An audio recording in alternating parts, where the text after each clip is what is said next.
And a good Tuesday evening, and welcome in to Top of the River here in Anniston. It is the FNN Tuesday night high school football coaches show, and got a little different twist for you tonight. We're going to take a mid-season look at things with some local media personalities besides us. And we also have White Plains coming in tonight. They have our Player of the Week, Crew Martin, and we get to talk to Clint Smith for the first time this season since he's moved from Jacksonville to White Plains, and see a little bit about his thoughts on where the Wildcats are at this point of the year. They're 2-3, picked up a big win this past Friday night at Horseshoe Bend. Of course, Jim Jacobs here. To my right, Joe Medley from EA Sports Today. He's our regular media personality. I've been called weird more than I've been called regular, but I'll take regular. And, of course, to my left, the outstanding voice of the game of the week, James Hardy from Lincoln, Alabama. That's right. Yeah, got him moved over here and everything. All right, so let's get into it, guys. Where'd you wind up this past Friday? This past Friday, I went to see Pleasant Valley. That's right. They played Woodland and looked really good. Put up 54 points, and amazingly, they lost Jaden Sparks at Pisgah to an ACL, but apparently they think he's going to be able to come back this season. Coach Nick said he ran a 4.8 even with a brace on. Oh wow! And so he's going to try to do what he can for the team in his senior year. And that's outstanding. And it's been. Can we say this has been the best year in Pleasant Valley football history yet? It's close. It has a chance to be numerically, but I think you might be able to argue it could be their best team. And, of course, Friday night we had one of our nicer environments to do a game in for the first time. We trekked over to St. Clair County to the big town of Odenville to watch the St. Clair County Saints take on the Shelby County Wildcats. And, James, I don't know about you, but I left fairly impressed with St. Clair County. I think they've got some key pieces that could, bode well for them during the playoffs, assuming that they manage to get in, and I think they will. Well, you mentioned the playoffs for them. This will be a dress rehearsal for them, just like they were in especially a second or third round game in the postseason for this week against Leeds. And if they can get their stars the ball, which, of course, that's what they try to do on the offensive side of the ball, get it to Douthard and Travell Jones and some of their other speedsters on the outside. If they're able to do that against Leeds on Friday, they might have themselves a chance for a signature win for their program. I thought it was very impressive the way that Coach Robinson had the offense set up. I mean, it was throw it over here, then throw it over here, and, you got Dothard out there. If he catches it and he's got a hole, he's gone. Oh, yeah. I mean, there's a reason why we brought him here when he scored 4 touchdowns against Montgomery Catholic in their second game of the season. But something that Coach Tyler Robinson mentioned to me a couple of times, one early in the week this past week, and then last year was just how their atmosphere was, how the Odenville community comes in to support their football program on game days. And I tell you, I left coming out of Odenville this week, Jim, very impressed, though, with just how excellent their game day atmosphere is. Yeah, it was. Well, of course, it was homecoming, and that's always a big deal. But, it was the band was good. I mean, it was just a great night for high school football, and certainly very enjoyable, to take your first trip over there as we did for the game of the week. I mean, you could feel it. You could feel just the electricity of it. I mean, certainly homecoming adds to that as far as getting some of the alumni and the rest of the community over on a Friday night. But as far as just the overall game atmosphere, the electricity we felt, and it also helps that the team is being even more and more competitive as they get further into Coach Robinson's tenure. But just the overall atmosphere, I thought, was an A+. Coach Robinson is he looks incredibly young. But in doing the research for the game, Joe, he's got every receiving record that there is at Huntington College.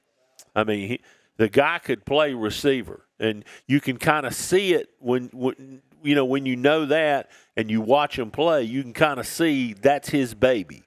And I tell you what, also, and you rightfully point out as far as just the quality and how well coached the receivers are, but you look at how poised Landon Smith played as far as making good decisions, not getting affected by whenever Shelby County was able to get some pressure on him. Smith poised against the oncoming rush, but also just how he was able to get the ball to the open receivers and also get it quickly to some of those big playmakers on the outside. Well, of course, it was a great Friday night this past week, and we've got another dandy one coming up this Friday as we return to Lot Mosby Memorial Stadium in Anniston. The Cherokee County Warriors are in town. The 3-time defending state runners-up come in to see if they can knock off the Anniston Bulldogs, who are undefeated. Of course, Cherokee County took it on the chin to open the season at Piedmont, and since then they've been rather steady and haven't dropped a game. So, I mean, theoretically, this is the region title game Friday night if Anniston wins.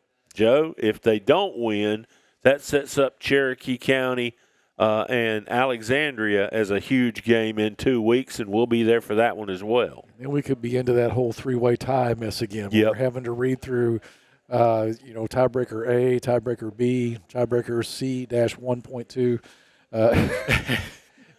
That's always fun. Well, Alexandria's already got a win over Jacksonville, so they're going to pick up their points. Anniston will play them at the end of the season on the 24th, I think, of October. They'll be looking for those points. I'm not sure how Cherokee County is set to pick up some extra points. I know they played Shades Valley and beat them, but they didn't bring a lot to the table because they're not winning much. Well, they do have also that 25-0 win over Arab, but as far as the other non-region opponents, other than that, it was that 24-8 loss they had to open the season at Piedmont. It could get real interesting in a hurry. You don't want to miss football the next 2 or 3 weeks. Of course, we mentioned Leeds and St. Clair County this Friday. If St. Clair County can pick up that win, they're likely playing Jacksonville at the end of the season on, I believe, the 24th, if I'm not mistaken. And that'll be for second place in the region. Could very well be. So a lot of key games coming up this week. All right. Well, let's put the slate up, Jake, and tell everybody who's on the show with us tonight. And there you see it right there. On the left, Coach Michael Shortt from the High School Alabama Scoreboard Show is here with us. And, of course, he makes appearances all over the place during the season. He does radio. I mean, he's everywhere. Chandler Tyree from the Fifth Quarter Scoreboard Show, also a former coach, will join us. He'll be here. And then, of course, we've got the folks from White Plains coming in, Coach Clint Smith, and also our Player of the Week, which is one of the coolest names I think we've had, Crew Martin. Now, that's a football name. And a football pedigree as well. His dad used to be the coach at Lincoln, Chad. A sports pedigree. His older sisters were athletes there at White Plains, and Callan and Cooper, and he is following in the footsteps. When I remember Callan. I think she played. I know she played softball. And I know that, softball and she played basketball too. And so he's her brother. Is that the deal? Okay. I wasn't quite sure. I had saw some Facebook stuff and wasn't quite sure what the relationship was there. I knew they were kin to one another, but I wasn't really sure how. There's Chad right there. Yep, there's Chad right there. All right, well, we're going to come right back after a break, and we're going to get let's see, is Amanda in the room? I don't think so, not yet. She is the night manager, or at least the manager of Top of the River when we're here each and every week, and we're going to do a little segment with her.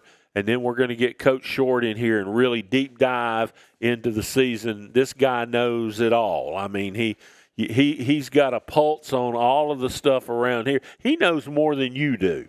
I readily acknowledge that. In fact, I would recommend him as an intel source. He is top of the shelf stuff for sure. All right, we'll grab the break, and the show continues when we come back to Top of the River here on the Friday Night Network.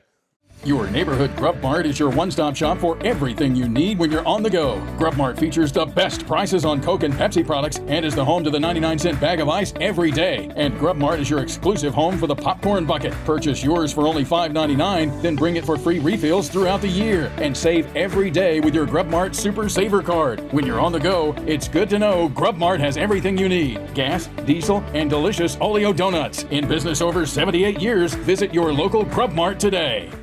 Family owned and operated for over 50 years, Miller Funeral Home is committed to providing families with the finest services for their loved ones, including our newest service, Aquamation. Aquamation is a gentle, respectful, and eco-friendly alternative to flame cremation. Miller Funeral Home is the only facility in the state of Alabama that offers the Aquamation service. Call us or visit our website today to learn more about how we can serve you and your loved ones. The Calhoun County Commission, made up of Fred Wilson, Danny Shears, Carolyn Henderson, Terry Howell, and Lee Patterson, ask you to take a look at what Calhoun County has to offer. Our beautiful parks, neighborhoods, recreational facilities, historic sites, and museums. Our citizens enjoy a high quality of life and strongly support the arts. If you're considering expanding or starting a new business, take a look at Calhoun County. You'll be glad you did. At Farmers and Merchants Bank, we're showing off our school spirit with our newly designed vertical Spirit debit cards. Now these are customized with your favorite school's logo, and half of every Spirit card purchased goes toward your school. So, show off your colors and support your local school with the F&M Spirit debit card. You can learn more at fnm.bank. Member FDIC.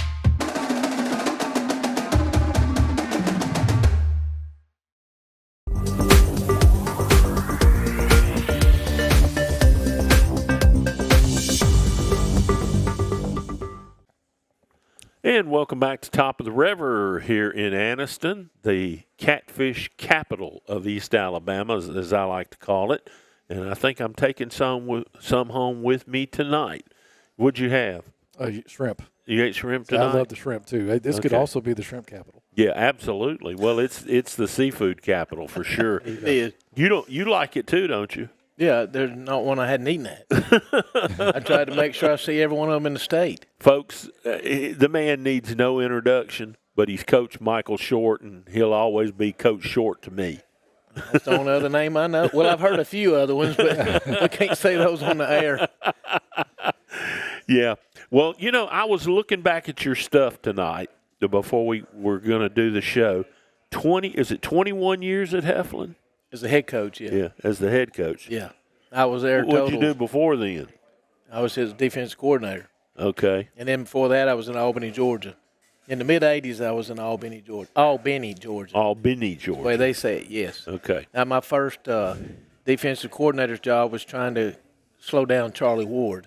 I saw a whole different we know athlete. why you're not there anymore. Yeah. We actually won that game. For real? We did. It wasn't. We outscored them. Put it that way. We didn't stop them. We outscored them that night. Well, how about your buddy Rush picking up? Was it 300? Yeah. After you take away all the ones he's had taken away from him, yeah he's probably about 315, 320. But he got his 300. Proud for him to have that opportunity to get that back, especially here in the state of Alabama. So that was good for him. How much compared to coaching do you enjoy what you do now? Well, what I do now allows me to be around it. Yeah. Because I'm somewhere all the time watching. I do some consulting work around and either watching film or helping people out or breaking down film for them, and then getting with them on the weekends and letting them know what to do. And in the off season, breaking down film for people and looking at it that way. But it allows me to be around somewhere. I go somewhere every night. John and them, we have shooters that go to, 2 or 3 games a night to get video. Right. We do the Judd Edwards Game of the Week, and I'm there the whole time. And then I have to interview. If I can get in front of Joe first, I get to interview. I think me and him we're together just about every weekend. Neither one of you beat Shasta. Well, actually, when I see y'all there, because y'all have a live view, I always make sure that she gets to go first. I said, because y'all are right there. And I said, and I fight for second. Because I have to get back for a live show. That's right. You have to. Yes, I have to get back. So, and I bet sometimes that timetable's tight, isn't it? Yeah, but the scores come first, and John always starts that, so I really don't have to be back at 10. I never am. Especially depends on how far off I am. Cherokee County and Hawks Bluff can get on out there, especially Cherokee County. I usually can't be anywhere over an hour, and I just won't get back. But he's got plenty of help. Chad Barnett is with us. He's a co-host with me and John, and we have a great staff back there that help us out. So, just enjoying working with John. Is there anybody that you know of in the state that knows more about high school football than John Holder? No, that's an easy answer. He amazes me. He does me, especially when you start talking about wherever school's at, what street they're on. Who's their mascot? It's like who the was James their principal? Spann of high school football. Exactly right. That's a great example. That really is a good point, Joe. It is. And then we start, Chad always laughs at us because I can bring in some, and not near what he does, but because a lot of the schools I've been to. So we'll talk about, what, that school down there's by the Tallapoosa River or over in Tuskegee, somewhere. We're naming rivers and little landmarks for people to say, well, that's where they're at. That's where they go. Especially when we start talking about South. We don't talk about it a lot, but as we get closer to the playoffs, we do have some teams in this area that actually will be in the South, like Central Clay, Heflin, Mumford, all those people. So I have to know those people too. Well, it's funny. I have people ask me from time to time, what's this after the game thing? And I say to them, well, if you remember Mickey and John doing a show on TV on Friday nights called the Pigskin Roundup, this show is probably as close to that as there ever will be. And and honestly, I think with your contributions and having Chad in there every week, you guys have a really solid crew to talk to people on Fridays after football. I think my only part is I have a relationship with most every coach that comes in there.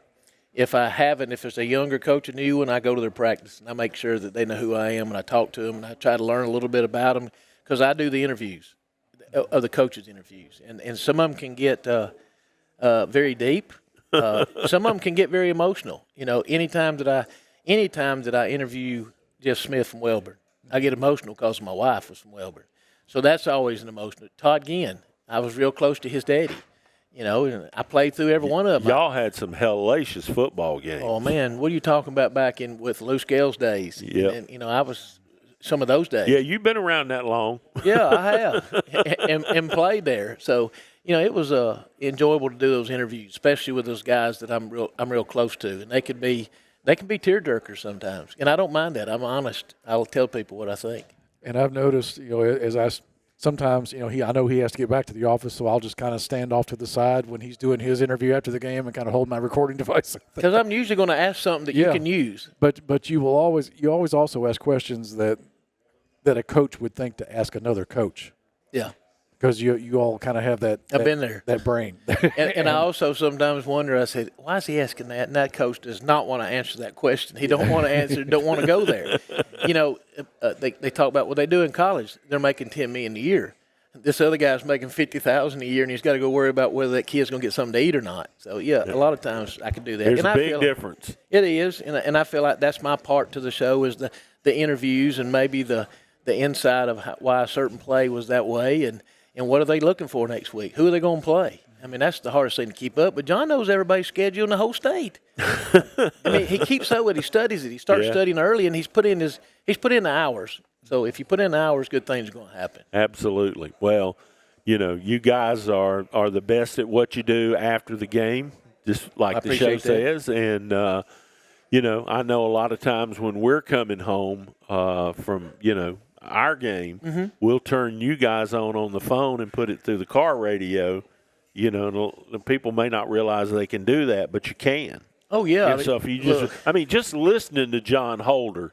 Look, here's how I cheat. I'll be at a game, and if it's not one of the game that y'all are at, because a lot of times we pick the same games. Right. The big games. And that's what you got to have, the top 10 matchup this week with Cherokee County and Does Anniston. that mean you're going to be in our way at Cherokee County and Anniston? Y'all just make sure you're moving. Tell Kirby to get out of my way. Well, I was going to say, you and Kirby seem to always find one another. I'll see the back of a head go by the camera, and I'm like, Coach Shortt's here. I would tell him not long ago, I think it was at Piedmont, I saw a play coming. He was looking around. I said, you better move that camera. They're coming, buddy. And they slid right by him, so he did get out of the way. Oh, yeah. He did get out of the way. And, I get to do a lot of Thursday games. 4 Thursday nights in a row I've been somewhere. That makes for a long time because I don't get home to about 4 o'clock on Saturday mornings. And then you wind up going to do radio. We haven't talked about that much. Yeah, that's enjoyable, too. You're doing a thing down in Clay County, right? Yes. How often are you there? I did one day for sure, sometimes twice. And then if we're doing softball season or stuff like that, I'll go home and come back and help them out doing broadcasting of games. But when you get to sit in there with the people I get to sit with from, 2-time Hall of Famer Jerry Weems, and then Steve Giddens comes in on Thursdays, Rusty Taylor's on Wednesdays, I'm on Tuesdays. But then Mondays and Fridays, on Fridays sometimes Tim Altork from the Randolph Leader comes in, and just because he wants to, he goes in there and speaks to them about that area of football.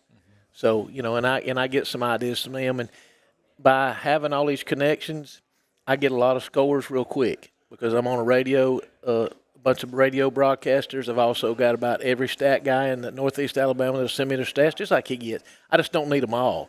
But if I get something that's real big, at some point in time, I try to get it in on the show. It may be like a quarterback last week in Host Bluff. I mean, my God, how many yards he rushed for? 18 carries, 280-something yards rushing. Unbelievable. Maybe the best athlete and best football player, put it that way, in Etowah County. Wow. That's saying something because you've seen him play, you'll see what I'm talking about. Well, we saw him at Southside early in the season. Right. So I saw him at Anniston last year, and I was impressed. He was as fast as anything on the field. He is, and he's a good kid too. He is. That's the other thing is basically all the kids that play for Coach Rob are good kids. They are. I think that just comes from him. He was asking last. John was at I guess Thursday night. He was somewhere. I can't remember now exactly where he was at, and I was at he was at center. He was at center with the game they have with Shades Valley. So we got some easy. We love them Thursday night games because we get an extra video. Right. Well, I went to Wadley, and let me tell you something, guys. One of these things is not like the others. that 1A school that I watched play both ways is very similar to Coosa being able to play a lot of kids both ways, and they got very similar kids. That's not your typical 1A football team. Yeah. Winterboro and them is going to be a good game, a real good game, a great game. But there's one Power 5, there's one Power 4 guy, he's committed to Auburn. Right. But Frisco Robinson is not far behind him as far as a DB. He'll be a DB. He's an offensive player with them. And they got a couple linemen. I think they have 4, maybe 5 that can play college football. That's a lot on a 1A football team. And they handled Glenwood pretty good in the second half. They were just more physical than they were. So that was a great game for me just to go down there and see Wadley because they're a little bit out of our range. Yeah. Right. But on Thursday night games, I get to pick those people and go see them play, and I enjoy that. Yeah, that's great. I mean, a lot of great football in our area right now. It is. And, I don't know that we have as many teams that will go deep, way deep, yeah. But I think we've got a good many teams that are going to play. That's right. And for us, we just hope we need – because we go three deep. We go to the third round. Because if you start getting any farther, you don't have enough content. Right. To go that long. So if we can get 3 and get some home games, if not, then I might be doing some traveling to be able to. But we can email stuff back, and John can handle it. But we can get it to them. But we've been fortunate the past couple of years to have some big home games in the playoffs here close by where we can actually get some content, get some video going. All right, I'm going to throw some teams at you, and you tell me what you think. I do the best I can. Pell City. Very much improved, still using a lot of the things that Probst brought in. He brought the guy that's there in. That was his defensive coordinator. They have belief right now in themselves, and this game this week is monstrous for both schools. Both schools. Agree. Because they hate each other. Yes. and it's a big ball game for look. I think it's the playoff first, implication. I think it's the first time, Coach, in a long time that Pell City's going to go into that game thinking they can win. Yeah, because they almost pulled it off 2 years ago When Rush was there. Yes, they almost very well and thought they should have. So the positive attitude in their football, in their whole program, administration, and everything started changing in, and coaches just kept that going. And what's going to happen at that level, if they can win this ball game Friday night for them, then all of a sudden you start seeing people, don't take this the wrong way, but you start seeing people transferring. If they win and get in the playoffs, they got plenty of places to put people. They got plenty of jobs to give somebody a job. Next thing you know, them people start showing up. How you think Ben Russell got good all of a sudden? I mean, that's just the world we live in. It's kind of like college football. Yeah. It's way different. They're not going to be a bunch of undefeated teams no more because everybody's got players. And they can get players. Yes, and they can get them. So that's why it's a monstrous game for their future, not only this year, but for their future on down the road. Piedmont. Great football team. What the most impressive thing is Coach Miller's just went in and he put his stamp on it, but he just put his stamp on something that was already good. Yeah. And then he put his place. It took him a year to get what he wanted in there. Not that anything was bad, just need what he wants to do. And he's just continued that winning, and the kids still believe that they can win, and the community still thinks they can win. If you ever get hungry, go to a pregame area. Yes. Go over there and eat. Joe knows. I mean, they fight to go to those games. I mean, you know. There was live music out there last time I went. It was because they had two reunions going on at the same time. That's why the live music was there. 15 team, and there was one other one. Well, they had 15, but the other ones were just two reunions, and they used that area out there. But, yeah, there's plenty of food. I mean, if you go hungry there, it's your fault. But this guy knows all this stuff. We're there working. I don't know why you're there. I started a little later than you do. But the thing about them is they've got their kicking game early in the season wasn't up to par, but it is now. They've gotten better and better at their kicking game. They're not overly sized. They're not going to woo you with their size, but their speed in all positions. And then you got, when you get a Pinto, sometimes you look at Pinto cars and they're not real fast. This one's fast. Yes. Yeah. And he can change a game because what he does, he says all of a sudden, I want the ball. Give me the ball, and they give it to him, and he takes off and scores. And people got him out leveraged. That's not coaching on the other side. He's just faster. Well, my question is, what happens to them if they run into somebody that can lock him down? There's not but one, and that'll be in the fourth round. Okay. Mars Hill. Mars Hill. They had to go there last year. We don't know yet. We won't know, because of the bracket. Well, can't pick that until they and I will say this: if they end up playing Westbrook Christian game, it'll be a different game. I'm not saying Westbrook can beat them yet, but they're getting closer to their programs being up to where he has the people. Yeah. They're getting closer because they've got a kicker. You better make sure nobody's standing in the end zone. He'll kick it over your head. That quarterback ain't too bad either. He's not. He's a good player, and he's the kind of player that like Steve likes to have. Yeah. At running back. You can see Steve's hands on him. Yeah, 3 years as a starter. Oh, yeah. And the thing about it is he's got what he has got that a lot of people don't have. He doesn't have 5 great receivers, but he's got 5 kids that can catch the ball. So he can spread your defense out. And then when that happens, then like the old Hayes days, then the quarterback can take over and run. It's just a matter where he's not big like they were. He always had a fullback, a quarterback. Now he's got a true quarterback. So I'm interested to see how he maneuvers around that over the next couple of years with his quarterbacks not being running back type fullback guys. I mean, the Hayes kids would go over there and play inside linebacker and then go run the ball for him. Yep. He don't have that, but he has a guy that's a tough runner. All right, Moody. I think they'll represent the North because everybody says, Coach, they've lost 2. I said, look who they lost to. Yeah. And look what they did to Oxford. I mean, they still got players. And there again, you don't know from one year to the other, well, Coach, they lost some last year. I said, yep, they replaced them with 3 4-stars from here or there or wherever. So, yeah, I think they'll be the representative from the North. I do. I don't think 5A South is as tough as it was. Is that Viger, you think? I have seen Viger on film, and they're beatable. Put it that way. All right. Because the game that Coosa played, against Blunt the other night, they barely got by Blunt. That answer should be your answer. They barely got by Blunt. So Vigors play at Central Clay getting their quarterback back. That's going to make a big difference. Yep. And now it allows them to have 3 different types of offenses they can run because they've been doing it for 5 weeks. That can bring me to my next one. Clay Central. Is he going to slip in there and surprise everybody again? Well, y'all might call it surprise. I just laugh at him when he says, I'm slow, we ain't got nothing. I think I'm listening to Larry again over there. I thought I was bad, but he's worse. No, they've done a great job coaching, especially on the defensive side, and to get them through what they've done with their quarterback being out. But he also has the advantage of being in a region that's not the toughest region around. That's why his non-region games had to be better. I mean, he knew what was happening when he went to Ben Russell. I mean, that's not Ben Russell. It's Montgomery Catholic, too. Yep. Is all it became. Juicy's got it going. Yeah, he does. And I'm just saying that's not something he has to go through this time. So he's not as fast as he was, but he has 2 fast players. Usually Danny's got a bunch of fast players.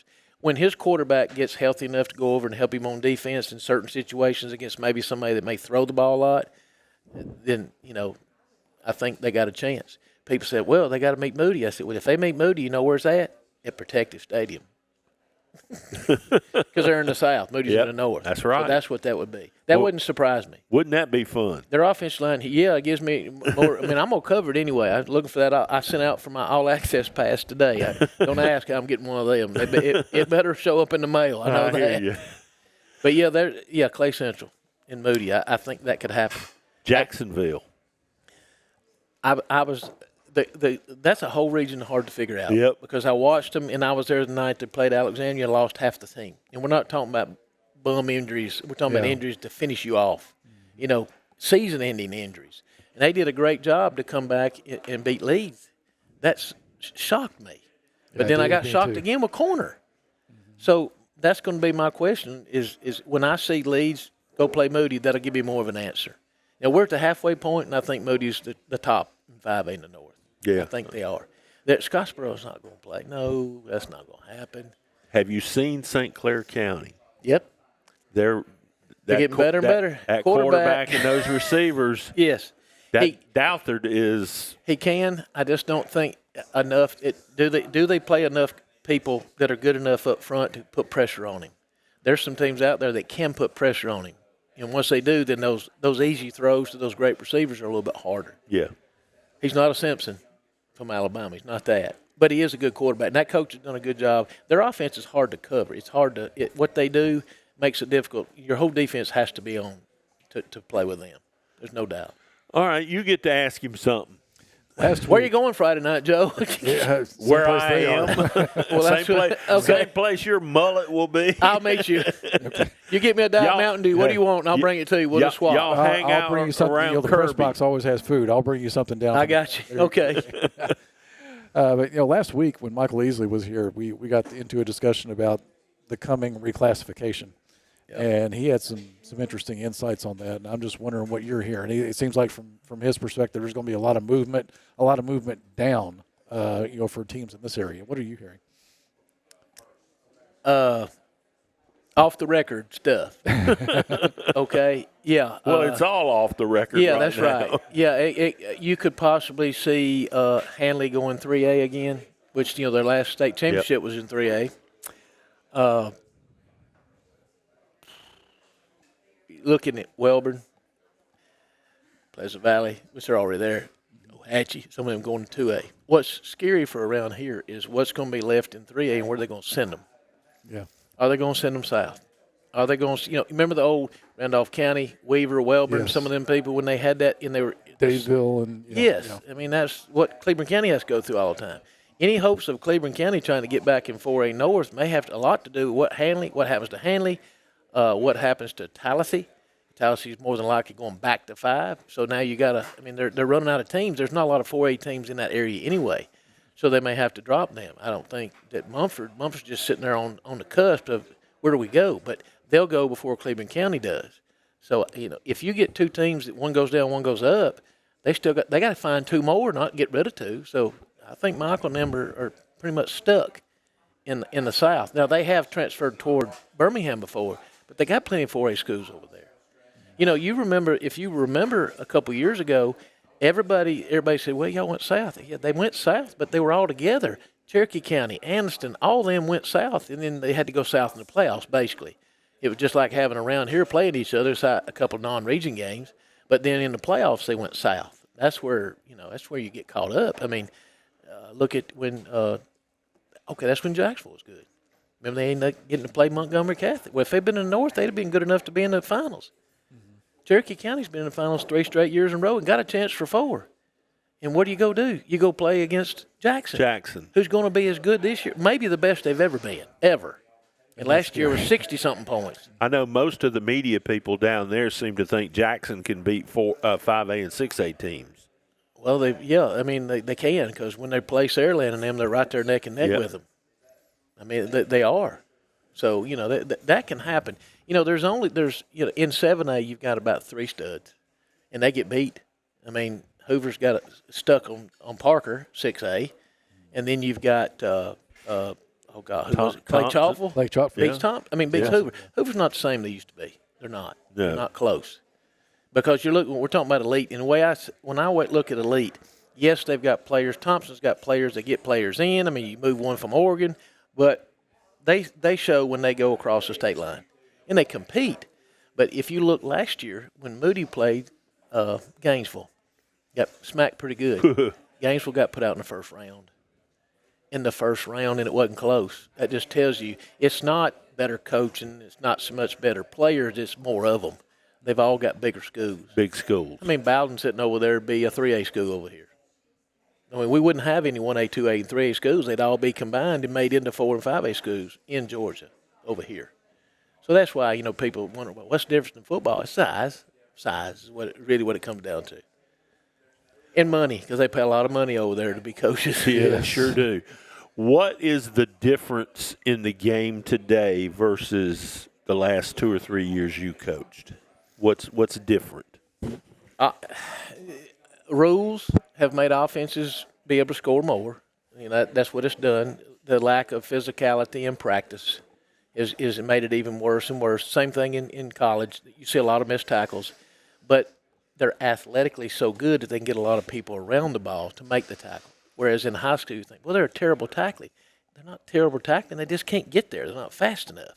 And then offenses have got so sophisticated. Coaches are doing such a good job with their offenses of putting you in one-on-one spaces, and you can't stop people one-on-one. That's why there's so much scoring going on.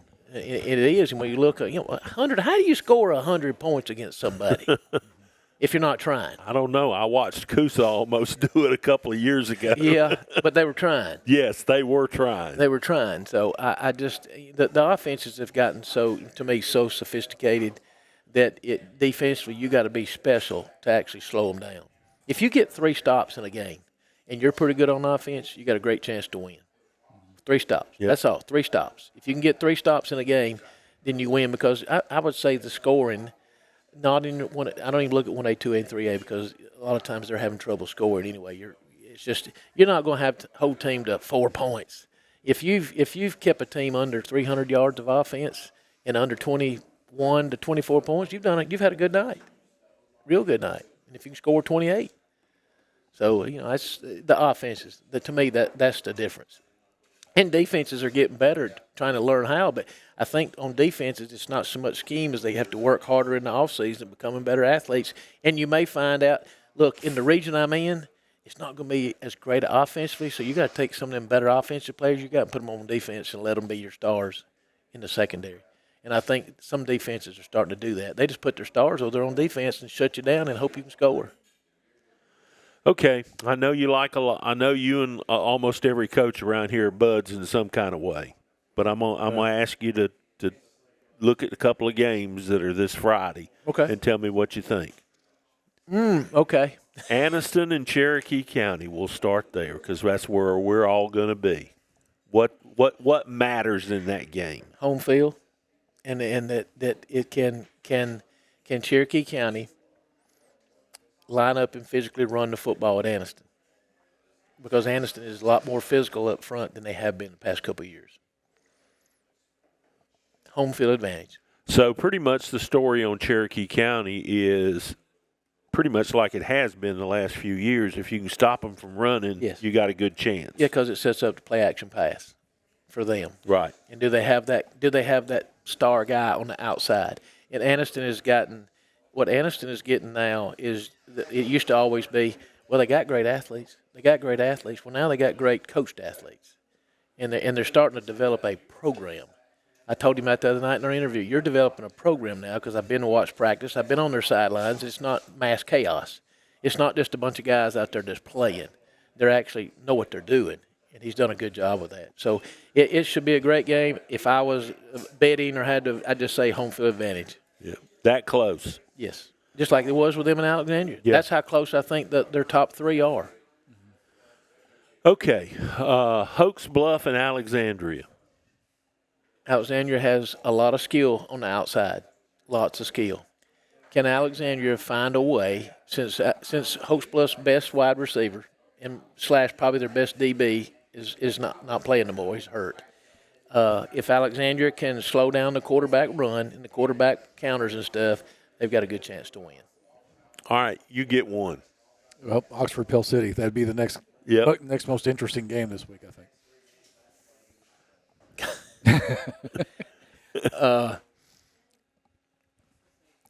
I like both coaches, and I like both programs. I'm going to say that Oxford being there before gives them the advantage in a close game, because you can go into a game like that and be so hyped up that you already played a quarter before you even get there. Well, what's the old saying? You got to lose one first before you can win one. And I to me, that's this game. It's a statement game for Pell City. It's for them. Yep. And Oxford has to have it. You want to be at home. You know, when you start talking about being at home in the first round, a lot of times it's being at home and being second, because you already look in that bracket once it's set and you go, ooh, we're trying to avoid that team, because you're trying to just get better matchups when you come to the playoffs. You may say, well, we can't beat that team. Yeah, but we may not ever see them to the fourth round if we got a better matchup that we can actually go to. So. All right. Well, now we got to wind the clock back to finish this up. Okay. 2001. Mm-hmm. Why didn't you win? Why didn't we win? Why didn't we win? I was there. I saw every play. I thought at halftime we were going to win it. Well, again, I've already spoke about it. We had a great football team. Absolutely. And that group had not been in that position before. And UMS Wright had, and Coach had. That game right there came down to a play by the officials where we had a play that we picked up a fumble and run it back for a touchdown. They said there was too many people on the field, dead ball foul, this and that. And that would have allowed us to be up at halftime, and they had never been behind at halftime. So that was a big difference. And I'm going to tell you what, if we don't have the car wreck the next year, we win it. I'm telling you, we win it because I lost 3 people. And, then we get beat in the semifinals by North Jackson. And then, we're talking about 3-0, and they scored there late because we were just going to have to try to block a kick. And Protho, was on cast out there. If you hadn't had that wreck, we'd have won it, because the next week, Mark Rose at North Jackson is up on UMS Wright 7-0 with 4 minutes to go in the game, and got the ball on their own 5 coming out and fumble and get beat. It's a funny game. It actually was 6-0, and they got beat 7-6. Is Pro the best player you ever had? Best skill player, offensive player, yes. Best kick returner I've ever seen. We had some, back when I was like defensive coordinator, I had Carlton Person that played at Alabama as a linebacker. He's one of the better defensive players. Todd Bates was a great defensive player. He's a co-defensive coordinator at Oklahoma now. Great man. You can't ask him no better than Todd Bates. He still texts me. He texted me the other night. He said, man, did you see them run the Sally? They didn't play this week. So we texted a little bit about plays and schemes and stuff, and keeping up with his nephew, because I watch him every once in a while practice. All right, Coach, we're going to let you get back to your dinner. It is always a joy to have you here. I appreciate it. And like I said, if y'all do a great job in watching, big games around at FNN, and if you want scores and highlights and analysis, it's after the game. High school football Alabama's after the game. Absolutely. Yes, that's it. All right, we're going to take a quick break. When we come back, we're going to get Coach Tyree in here and run some of the same stuff by him that we've just run by Coach Shortt. And then, of course, White Plains is still to come on the Tuesday night high school football coaches show. Family owned and operated for over 50 years, Miller Funeral Home is committed to providing families with the finest services for their loved ones, including our newest service, Aquamation. Aquamation is a gentle, respectful, and eco-friendly alternative to flame cremation. Miller Funeral Home is the only facility in the state of Alabama that offers the Aquamation service. Call us or visit our website today to learn more about how we can serve you and your loved ones. Welcome to Calhoun County, Alabama, your natural attraction. We have invigorating outdoor activities, amazing cultural sites, mouth-watering food, and southern hospitality, all wrapped into one amazing vacation destination. Whether you're looking for a relaxing overnight getaway or for a one-of-a-kind escapade, Calhoun County boasts an incredible selection of outdoor recreational opportunities. Calhoun County is the natural attraction, centrally located between Atlanta and Birmingham, with plenty of fun and memories waiting to be made. Come to Calhoun County, Alabama, a natural attraction. The Calhoun County Commission, made up of Fred Wilson, Danny Shears, Carolyn Henderson, Terry Howell, and Lee Patterson, ask you to take a look at what Calhoun County has to offer. Our beautiful parks, neighborhoods, recreational facilities. Griffin Laser Engraving in Lincoln is your authorized local dealer for personalized Yeti products. Get your Yeti customized for your team, a business, or a special event. Your color, graphics, even photos. At Griffin Laser Engraving, we make it the way you want it. Order just one or hundreds, and you'll find a full line of Yeti coolers and accessories on hand, even the hard-to-find items. Nationally recognized, but right here at home in Lincoln for quality awards, trophies, powder coating, and personalized Yeti items, Griffin Laser Engraving.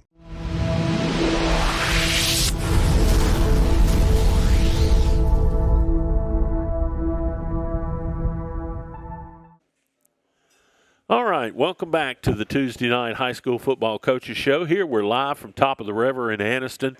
Jim Jacobs, Joe Medley from EA Sports Today, and to my left, our next local media personality who I'm not even going to give Buckethead the credit of co-hosting your show. No, please don't. He's more there like a road obstacle. Yeah, it's how do I keep this thing on the road with him being the one doing the show with me? How to avoid being roadkill. Yeah, that's exactly right. Yeah, exactly. That can happen easy with Buckethead.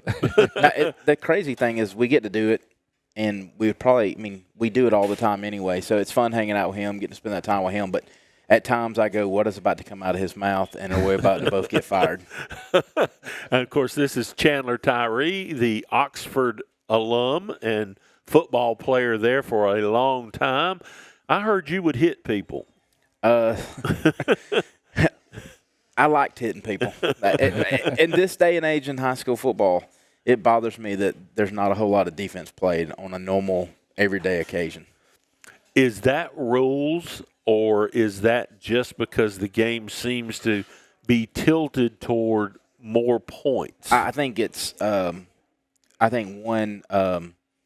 a little bit of the rules, but you also got offensive coaches like Clint Smith and some of the guys that we got in our area that are just really good at what they do. I mean, it's not 3 yards in a cloud of dust anymore. There's so much stuff that they throw at you, whether it's motion, pre-snap stuff, post-snap stuff, and then just the caliber of athletes and what they've been able to do. And you run one play and it looks like they're running this, but there's 3 or 4 different options off of that one play, and then they come back and hit you based off what they see on film later on in the ball game, based off how you played that. So I think technology, the coaching, and then some of the rule changes has definitely affected defenses. Plus, with things so spread out, you got to cover the whole field. Yeah, I mean, like used to, it was 2 tight end wishbone or power eye or whatever. Now you got people spread out all across the field, and what used to be just a regular triple option, now we're reading the end, then we're reading an outside edge guy, and you're getting it out to a guy in space, and it's just essentially extended handoffs when you throw those, right. And then you got to try to tackle a guy that you couldn't tackle in a phone booth one in missed space. Tackle from a big play. Yep. What's it like doing a radio scoreboard show? Because, see, I know I did it for like 20-something years, But what's it like doing it today? It's a lot of fun. Trying to get all the scores is very difficult, and then fielding the calls and making sure you get the scores out there, making sure you're talking about what people want to hear. And then, like I said already, making sure Dad don't say something that's going to get us both fired.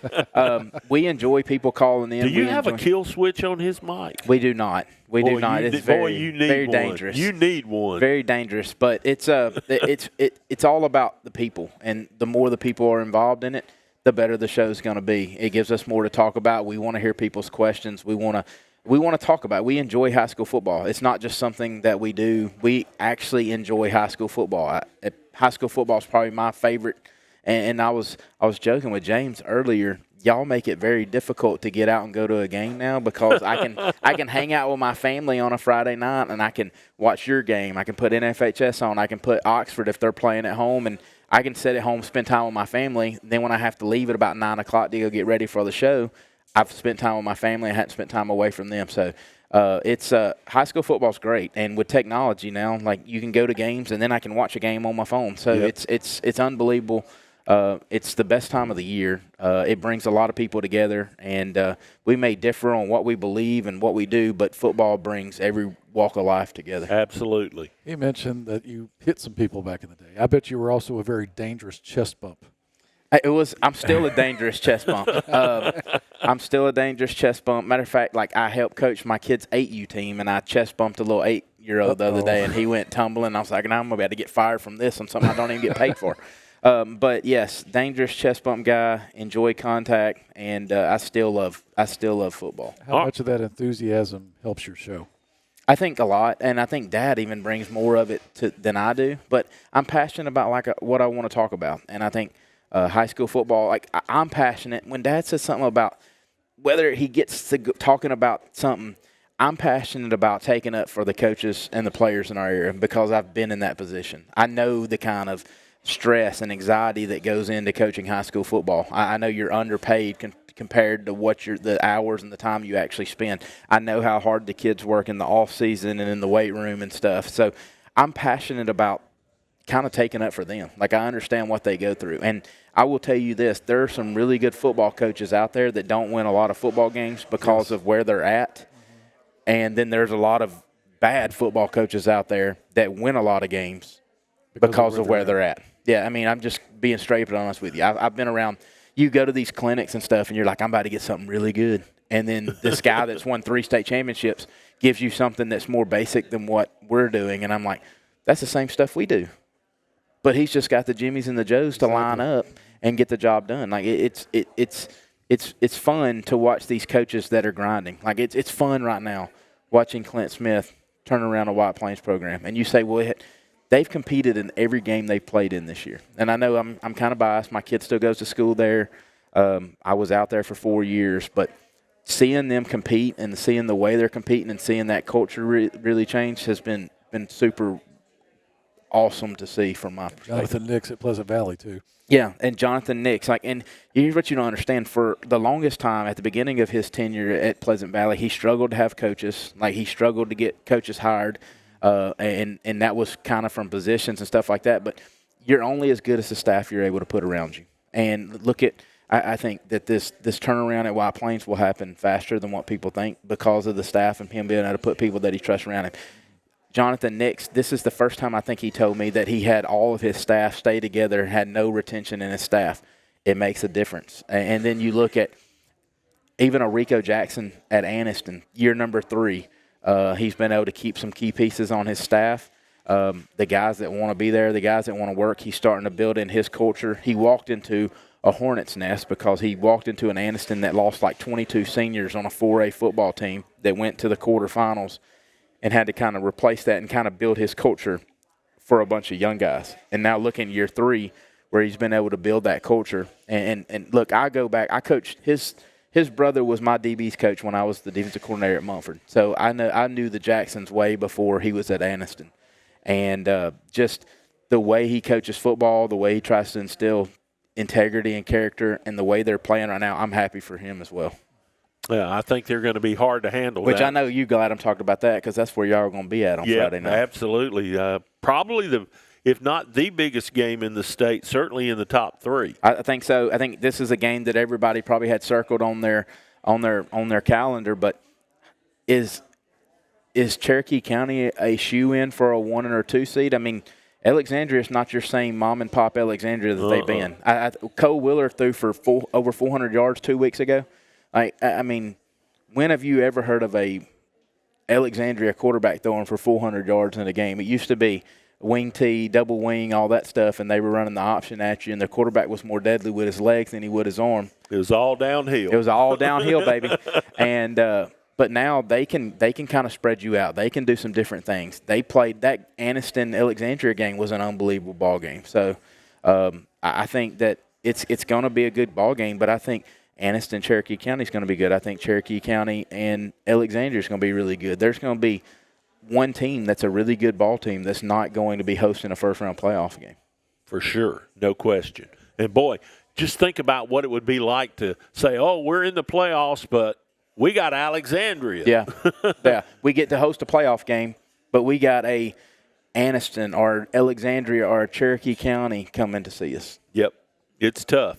All right, let's talk about some teams and some games, but I'll start with this question. Who's on your hot sheet right now that you didn't even think about back in August? Oh man, probably Winterboro in Talladega County, and they're kind of carrying the banner for Talladega County right now. They sure are. They're about the only team that's really doing a whole lot, and I don't know why, but you just don't talk about them very much. Another team that's on my hot list that just got on my hot list that I'm kind of ashamed to say is Central High School of Clay County, and I think you just get so accustomed to them winning, and they don't always win pretty. They just win. That's what they do. That I really didn't know how good they were, but when they went and took care of business at Scottsboro like they did, I became more of a believer in them. You know, they had to be a Wildcat team for weeks. Yeah.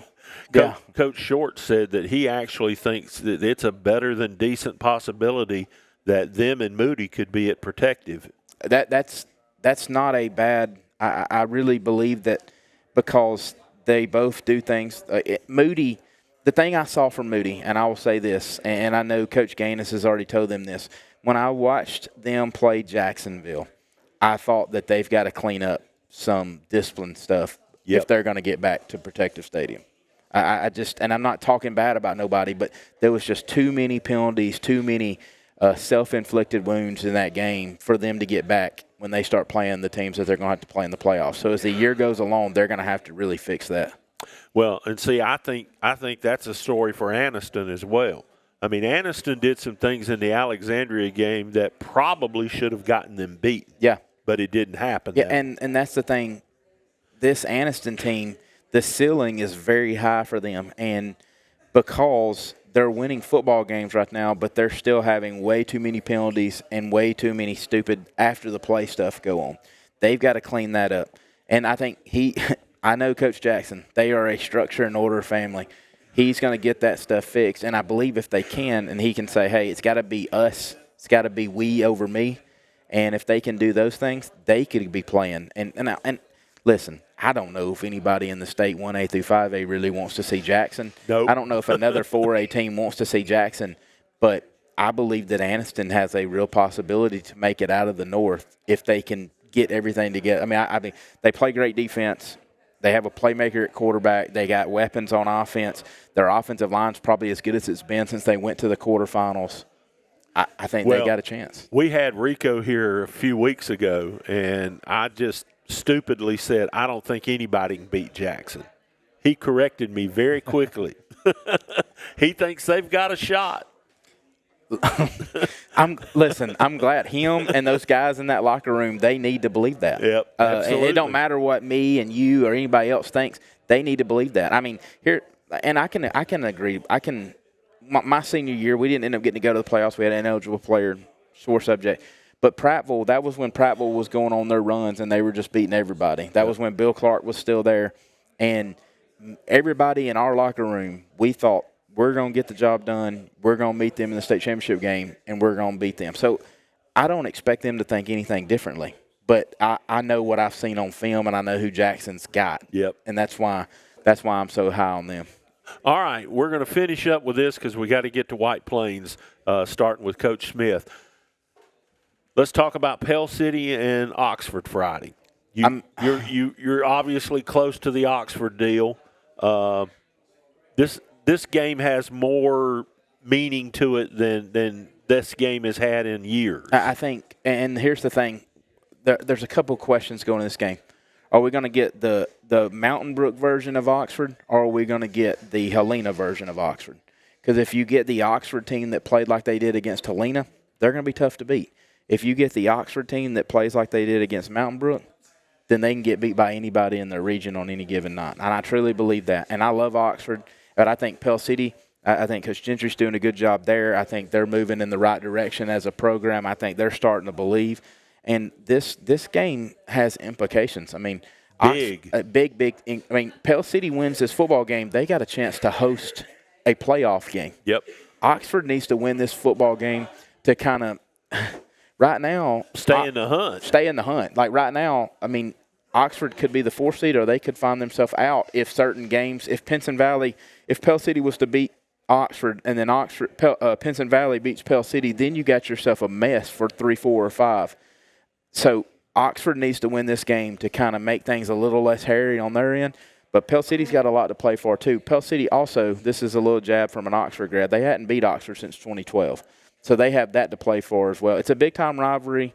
I think they call it dislike week now because you can't say hate no more, but there's the Oxford hate week and Pell City hate week. They don't really like each other during this week. So I'm intrigued to see the matchup. I think Oxford, if they play like they did the other night, lean on their run game. They made some adjustments defensively that I like. They ran more 4-man front.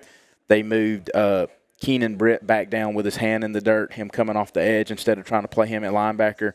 The adjustments they made defensively paid big-time dividends against Helena.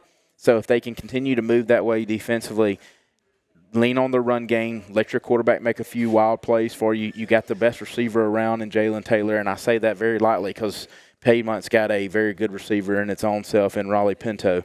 And as long as he's there, they're going to be really good. We hadn't talked about them at all, but that kid can play. Oh, absolutely. He's probably the most underrated player in our entire area, and how colleges are not just knocking at the door to try to get him to come there, it's still beyond me. He's a winner. He does things the right way. I see him outside of the football field, and I see how he treats little kids and how he does things. He's a great role model. He's a good person. How they're not knocking down his door, I don't understand that. That's stupid. Like, let's go when there's a guy that's a winner that makes plays, let's go get him and make him a part of our program. Well, if he does it at Jack State for his first year, somebody will come get him. And I want him to stay at Jack State. I'm a Jack State grad. So, but Jalen Taylor can make plays for Oxford. But Pell City believes right now. So that's going to be a really good ball game, and I think there's a lot to play for. All right, we got to move on. Let's plug the show real quick before we say goodbye to you tonight. Chandler Tyree is the sanity side of the fifth quarter scoreboard. The insanity side is his father, the Buckethead. Hey, and the good thing about it is they can watch the FNN game. Yep. They can cut us on the radio, and then they can listen to Coach. They can watch Coach Shortt and them on social media, or they can tune into us on social media. And you guys are on 95.1 The Mountain. Yes, sir. Every Friday. What time do you start? We start at 10 o'clock. We'll go off at midnight. Okay, so they're there for a couple of hours with all the scores and your phone calls. I call it old school scoreboard. Yes, sir. Because that's what we want. That's what they do. All right. Well, Chandler, thanks for coming. Good to see you. Appreciate you. And Thank thanks for what you guys do. Also, before you let me go, you're using media very, very loosely when you talk about me. Well, definitely when I'm talking about your father. Ain't no doubt. We will be back with Clint Smith after this quick timeout here on the Friday Night Network, Tuesday night high school football coaches show. Your neighborhood Grub Mart is your one-stop shop for everything you need when you're on the go. Grub Mart features the best prices on Coke and Pepsi products and is the home to the 99-cent bag of ice every day. And Grub Mart is your exclusive home for the popcorn bucket. Purchase yours for only $5.99, then bring it for free refills throughout the year. And save every day with your Grub Mart Super Saver Card. When you're on the go, it's good to know Grub Mart has everything you need. Gas, diesel, and delicious Oleo donuts. In business over 78 years, visit your local Grub Mart today.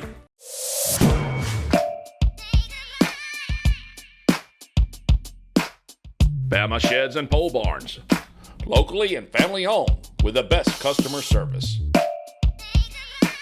Custom built to fit your needs with free delivery and setup. Design and price online or stop by and see what we can do for you.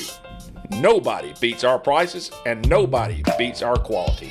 Built in Alabama, made in Alabama. BamaSheds.com.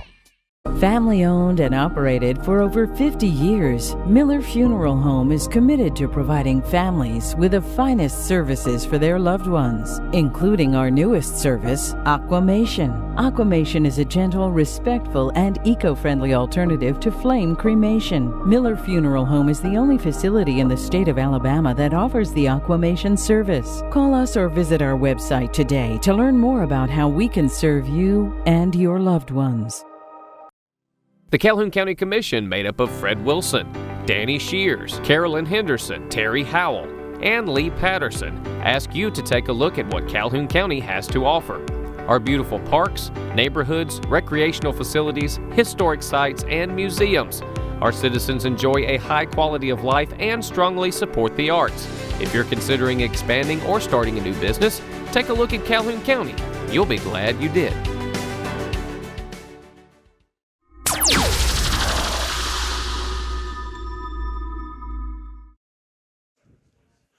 Welcome back to Top of the River. It's the Tuesday night high school football coaches show here on FNN. Jim Jacobs, Joe Medley from EA Sports Today, and we saved the best for last. The player of the week. Maybe back in '94. Coach Clint Smith joins us here after, what's it been like? I mean, just tell us, give us a feel of the move from where you were to where you are now. What's it been like for you? Well, it's been great. It really has. It's one of those things where we get into it and we got great kids, that do everything we ask them to do and come to work every day and come with a good attitude most of the days. And so, the community has really rallied around us. The White Plains community supports their school and their kids, and they've been, outstanding with that. And so it's just been a lot of excitement. We've been able to do really good with our numbers and get our numbers up. The other night we dressed 67 kids for a junior high game, which is really good. And so, it's been great. It's been a great experience for me and my coaches, and just really love our kids and at all levels, and just been a really good experience. We were talking before we went live here about you're wearing the black shirt, the black helmets this year. I see black jerseys. How much is that? How does that tie into what you're trying to change in terms of mindset there? Yeah, it's just part of the process. It's just part of kind of putting our stamp on it and letting everybody know this is kind of how we're going to roll. And just really like the black helmet look, and when I got hired at Saks, we changed it to white helmets, and I did keep the gold at Jacksonville. I really liked the gold at Jacksonville, and so we just decided that we were going to go with the black helmets and have an alternate black uniform and all that. So the kids really like it and really enjoy that part of it. What did you find when you started out at White Plains that basically said, I can do this? Well, I mean, besides the community, I think the community's maybe the best around. Yes, no doubt. I think just a hunger, from kids, just wanting, to be successful, wanting to win, and buying into what we were trying to do. And like I've said before, it all goes back to relationships. Just building those relationships with kids. Not just on the high school team, but also on the junior high team, and even the the kids in the school that don't even play. We've got a great band, a great cheerleaders. We've got great support from all different people in the school, great administration, and so just being part of that, and them just buying in to what we were trying to get done. Don't leave Chris out. And Chris, yeah, Chris. Me and Chris are reunited. I tell you, that's right. That was a long time ago. It was a long time ago. He was the basketball coach at Trinity, and I was the football coach. And I think you did better than he did. And so here we are reunited after all this time. That's got to be a lot of fun. It is. We got a lot of memories. We've known each other a long time, and have coached together, like I said, at Trinity, way back, when we were both a lot younger. And but Trinity was a great experience and a great place for both of us. Me being 21 years old and it forcing me to learn how to do things as a head coach at an early age. And, it really just helped, jumpstart my career. And, Larry Skinner was there for a while as the basketball coach, and he got hired at Sachs, and that's kind of how I got into Sachs and was there. And then, it's been kind of a full circle moment. Chris likes to tell a story about when you all were there, about how he essentially fired himself as the football coach when he saw what he had in you. What do you remember about that? What's your side of that? I think, Chris was the, kind of the AD there, and he was, they started a program, and he was the football coach for 1 year. And I went over there and started helping him. And when the season was over, he pretty much, said, "Hey, you want to be the football coach?" And I said, "Well, yeah, I'll be the football coach." And so, he I guess stepped down and just concentrated on basketball. And but he helped me some as assistant coach. As I was there for 3 years, so it was a great ride, great experience. We had great kids. It was a lot of fun. You'd have thought we were coaching the Dallas Cowboys at the time. I mean, I was 21 and loved every minute of it. So it was a great experience. Doing what you're charged with doing now, how do you set goals? I mean, what kind of goals did you set for like this season and maybe next year and the year after? I mean, you got to have a plan. Well, the plan's to make the playoffs each and every year. I mean, that's a goal that we have that will never change. I mean, if you don't get in the playoffs, you don't have a chance to do anything else. And so, that's the goal, is to get in the playoffs. The goal is to we've got into it this season. We had a stretch here where we had, 3 of the 4 probably the best teams in the region back to back to back. And, we were there with Hoax Bluff to the wire, actually had chances to win that game. With Alexandria, it was, second half got away from us a little bit. They had 3 onside kicks. We only ran 6 offensive plays the whole second half against Alexandria. In Cherokee County, we were up 8-6 in the second quarter, was down 20-11, I think, at halftime. And so, I see it in our kids' eyes. I see that, that they know that we can compete with some of the top teams in our region. And, those are the guys we've got to beat in order to get to the playoffs. And I think, I think they're starting to believe that and understanding that we can play with those teams. It's kind of with those teams, the way they play, the big physical teams, they kind of wore us down in the second half. So our depth's young. And so, we just got to continue to develop that depth. But, our expectations to win, our expectations to get in the playoffs. And I told them that's just the way it's going to be. And so, that's what we pump into them each and every day. Our kids work for that, and I think they believe that. Given the trend line that you just laid out, how close are you to winning that game that a really bad picker like me would probably pick you out to lose that week? And what would it mean to get that win as far as going forward? Well, I've told them, in order to win those type games in the end, you have to be in the end. You have to be in those games week in and week out with those type of teams. And then when you do take that step and you win one of them, it changes everything. The confidence level, the way that they expect to win those games, it just kind of transforms.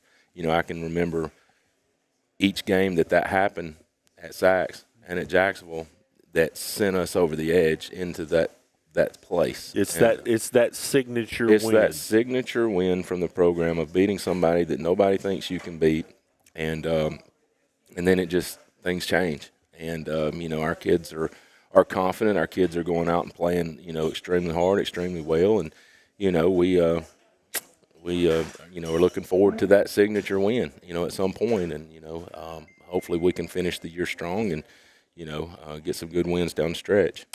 Now, I said to myself when we knew you were coming that I was not going to bring this up, but I lied.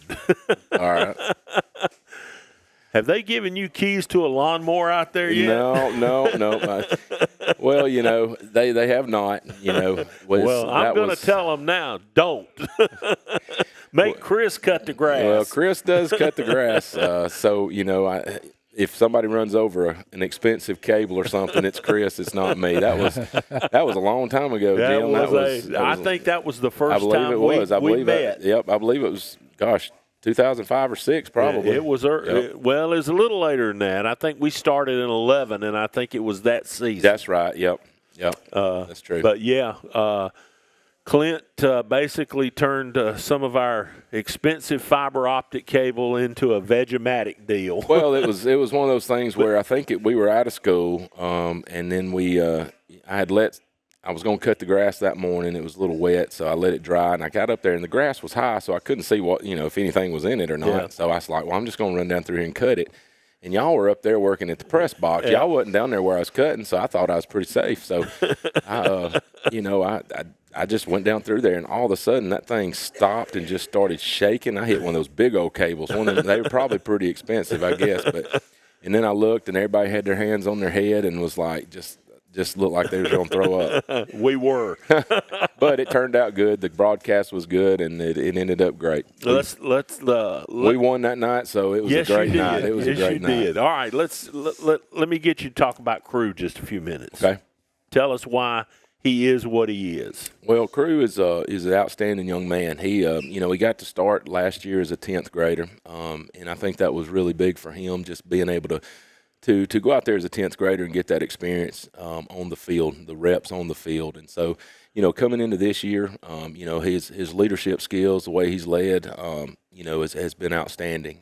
He's very, very calm, cool-headed out there, and just does a really good job of leading our team on offense. And he gets better each and every week, and he's continuing to improve. Throwing the ball, he's an outstanding runner, and so he's been able to do a lot of things running the football for us at quarterback. But just his maturity level and just the way that he's progressing has been fun to watch, and he's only going to get better from here. He's just a junior got him this another year, yeah. Just a junior this year, and so we're always looking for big things out of him as he continues to mature and continue to get more confidence or get more comfortable in our offense. I mean, he's only, a couple months into what we're doing. And so, as he learns that more and is able to run that more, he's just going to get better and better. And he's a great young man. Just can't say enough about his character and the way that he handles himself. And that's priority number one is just the way he is as a person. And so, just real happy with the progress he's made and the future that he has with us. All right. If you stay put, we're going to take a break, get Crew in here and hand out the hardware, and then we'll get his players in here as well and let Coach Smith get back to his dinner here in just a couple of minutes when we continue on FNN. Your neighborhood Grub Mart is your one-stop shop for everything you need when you're on the go. Grub Mart features the best prices on Coke and Pepsi products and is the home to the 99-cent bag of ice every day. And Grub Mart is your exclusive home for the popcorn bucket. Purchase yours for only $5.99, then bring it for free refills throughout the year. And save every day with your Grub Mart Super Saver Card. When you're on the go, it's good to know Grub Mart has everything you need. Gas, diesel, and delicious Oleo donuts. In business over 78 years, visit your local Grub Mart today. At Farmers and Merchants Bank, we're showing off our school spirit with our newly designed vertical Spirit debit cards. Now, these are customized with your favorite school's logo, and half of every Spirit card purchased goes toward your school. So, show off your colors and support your local school with the F&M Spirit debit card. You can learn more at fnm.bank. Member FDIC.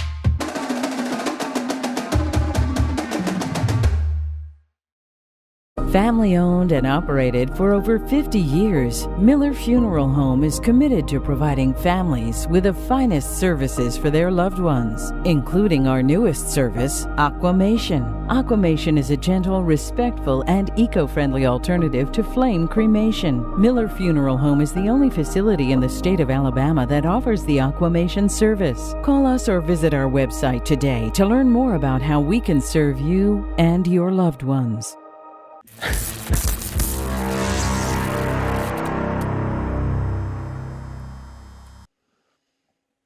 Welcome back to Top of the River, Tuesday night high school football coaches show here on FNN. Jim Jacobs along with the coach of the Wildcats, Clint Smith, and to our immediate right here, the player of the week presented by Talladega Short Track.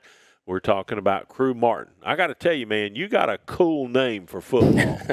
I mean, that's pretty – I mean, I can see that. I can hear that on like the CBS SEC game of the week. Absolutely. You know? Crew Martin, deep for 6. How's that sound? Sounds pretty good. sounds real good to me. All right, talk about what it's been like this season with a new coaching staff coming in, a new attitude, things like that. How's it all rung with you and all the other kids at the school? I feel like it took us a minute to get into it, but once we started believing in them, I feel like in the work ethic we put in. That's the best you got. Now, Coach said you didn't talk much. I hope you brought some teammates that'll talk. They're a pretty quiet group. All right. They do their talking on the field. That's the way we like it. All right, I hear you. Well, talk about playing quarterback. What's that like for you? I feel like it helps me become a better person because I can help lead.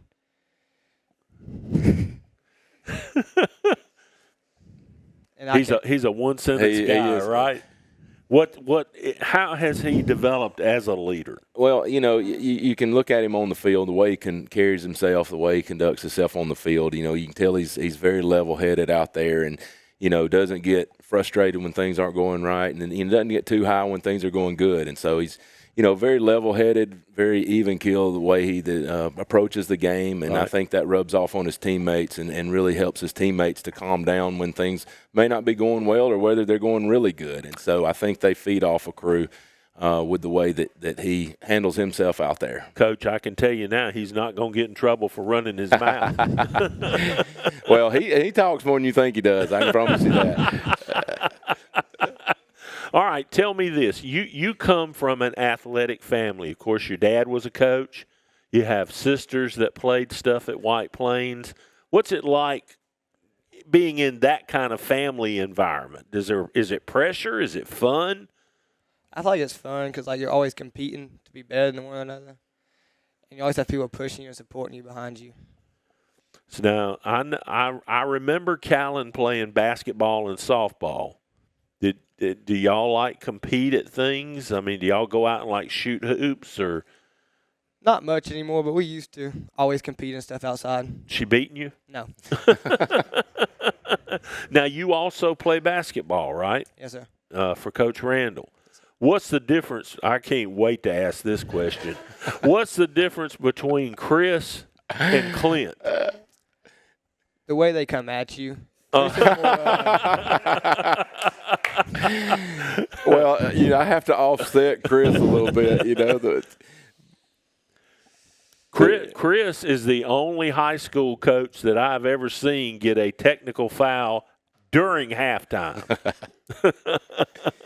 He's intense, isn't he? He is, but I think it's good for us. Well, you guys obviously do a lot of good things out there in basketball. And I have a feeling that it's coming in football. At least this guy says it is. It is. It'll be coming. No doubt. All right. Tell us about your friends that you brought with you that play with you on the team. Who's here tonight? I brought Bryson Cheatwood. He's my receiver. And I brought Hudson. He's one of the O-linemen. All right. Well, we're going to get them up here. We're going to let you go eat. Thank you for coming. I appreciate it. Always fun to have you. Appreciate it. Clint Smith, the White Plains Wildcats, will get his teammates in here for Crew. We'll also hand him the Player of the Week award. I think you've already touched it. They took pictures and stuff earlier, which is great. Congratulations on that really big game. 3 touchdowns? Yes, sir. We'll let James talk about that with you and your teammates. The big win against Horseshoe Bend this past Friday. And back to region play coming up this week. Was it Asheville? It's right? Asheville, yep. All right. Well, that's one you guys could win. So let's get it done. We will be right back for our final segment tonight of the Coaches Show coming up on FNN.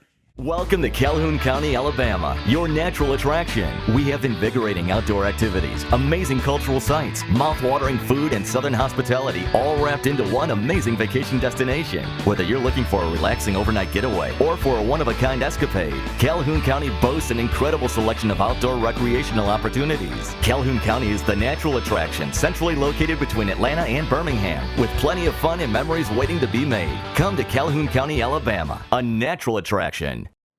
The Calhoun County Commission, made up of Fred Wilson, Danny Shears, Carolyn Henderson, Terry Howell, and Lee Patterson, ask you to take a look at what Calhoun County has to offer. Our beautiful parks, neighborhoods, recreational facilities, historic sites, and museums. Our citizens enjoy a high quality of life and strongly support the arts. If you're considering expanding or starting a new business, take a look at Calhoun County. You'll be glad you did. Griffin Laser Engraving in Lincoln is your authorized local dealer for personalized Yeti products. Get your Yeti customized for your team, a business, or a special event. Your color, graphics, even photos. At Griffin Laser Engraving, we make it the way you want it. Order just one or hundreds, and you'll find a full line of Yeti coolers and accessories on hand, even the hard-to-find items. Nationally recognized, but right here at home in Lincoln for quality awards, trophies, powder coating, and personalized Yeti items, Griffin Laser Engraving.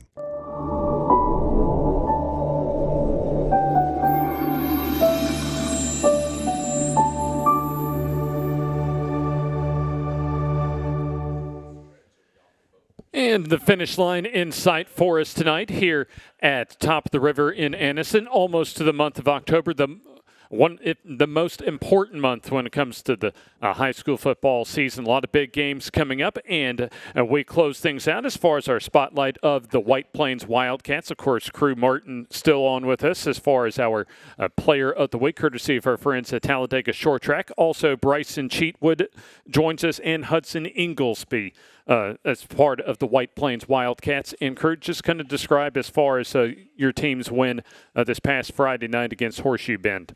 I feel like it was a big win for us coming off a tough stretch of games and finally pulling out to get a little streak of wins going will help us. Describe as far as Bryson Crew's performance, at least that you were able to notice this past Friday.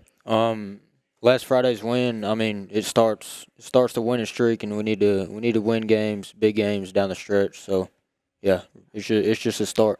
What makes Crew such a good football player? I mean, he's a leader. I mean, he's our quarterback, touches the ball every play, and I mean, he's just a vocal leader. There you go, Hudson. Let's get you in, and give me one word to describe Crew as a football player. He's really focused, I think, on his just the way he plays. He's focused when he goes into the play. He's focused throughout the play, and then he's ready for the next one.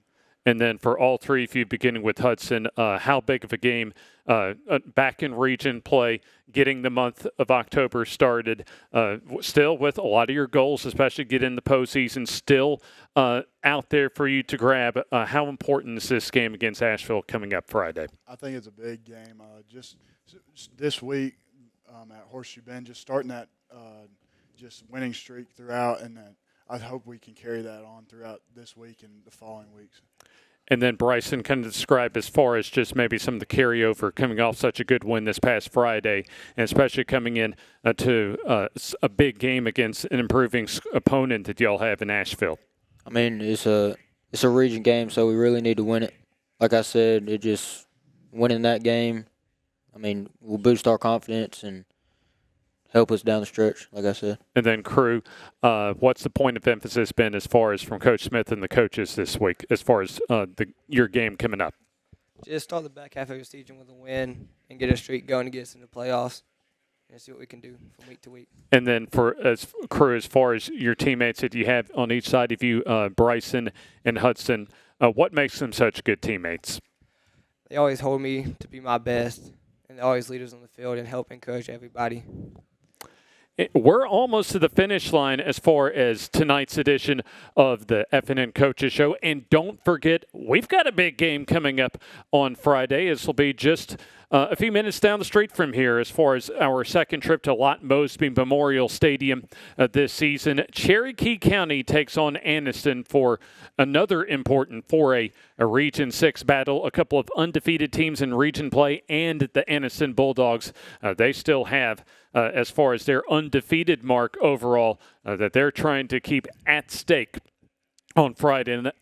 And, of course, our countdown to kickoff brought to you by Bama Sheds at 6:30 and 7 o'clock for that kickoff time for Cherokee County making the trip down to Anniston to take on the Anniston Bulldogs. A big thanks to the White Plains Wildcats, and once again, a big thanks as far as our Talladega Short Tracks Player of the Week this week in Crew Martin, and a good luck certainly to all three of you this week and coming up this Friday night.